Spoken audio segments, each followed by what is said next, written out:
જેતપુર ઉદ્યોગનગર વિસ્તારમાં 5 વર્ષની માસૂમ બાળકી સાથે દુષ્કર્મ આચરતો નરાધમ ઝડપાયો. મળતી માહિતી મુજબ જીતેન્દ્રભાઈ દેવજીભાઈ ભોજાણી નામનો શખ્સ પોતાના ઘર પાસે રમતી માસૂમ બાળકીને પોતાની હવસનો શિકાર બનાવ્યો હતો. બાળકી રડતા રડતા બધી હકીકત તેમની માતાને જણાવી હતી. ત્યારે તેમની માતાએ જેતપુર ઉદ્યોગનગર પોલીસ સ્ટેશન જઈને આ શખ્સ વિરુદ્ધ ફરિયાદ નોંધાવી હતી.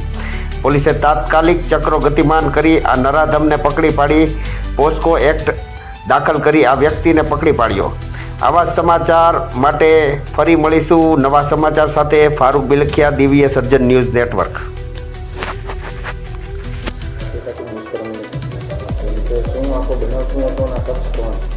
ઉદ્યોગનગર સરદારપુર દરવાજા પાસે એક જે નાબાલિગ બાળકી છે તેના ઉપર શારીરિક અડપલા કરી અને રેપની ફરિયાદ નોંધાવવામાં આવી છે, જેમાં આરોપી છે જીતુ દેવજીભાઈ ભોજાણી, જે એમની પડોશમાં જ રહે છે અને અવારનવાર એમના ઘરે જતો હોય અને એમને પણ એના ઘરે રમવા માટે બોલાવતો હોય અને શારીરિક અડપલા કરતો હોય. આ જે ભોગ બનનાર છે કે એના માતાજીને આ ખબર પડતા આ સમગ્ર મામલો છે એ પોલીસ સુધી પહોંચતા એનામાં કાયદેસર ગુનો દાખલ કરી એની ધરપકડ કરવામાં આવેલ છે અને એમના અત્યારે રિમાન્ડ માંગતા એમની 2 દિવસની રિમાન્ડ પર કરવામાં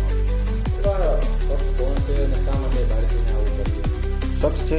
એમનું નામ મેં અગાઉ કીધું એમ જીતુ દેવજીભાઈ ભોજાણી છે. એ મજૂરી કરે છે અને 35 વર્ષની ઉંમર છે અને એ બાળકી નાની ઉંમરની છે અને એમને બોલાવીને આમ માનસિક રીતે થોડો પેલો લાગે છે એટલે એના આધારે બોલાવીને અને સારી અડપલા કરતો હતો.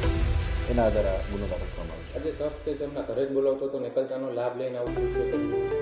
હા, એમને રમવા માટે બોલાવતો હતો અને નાસ્તો આપવા માટે બોલાવતો હતો અને જ્યારે છોકરી રમતી હોય ત્યારે ઘણીવાર એના ઘરે જવાની ટ્રાય કરતો હતો.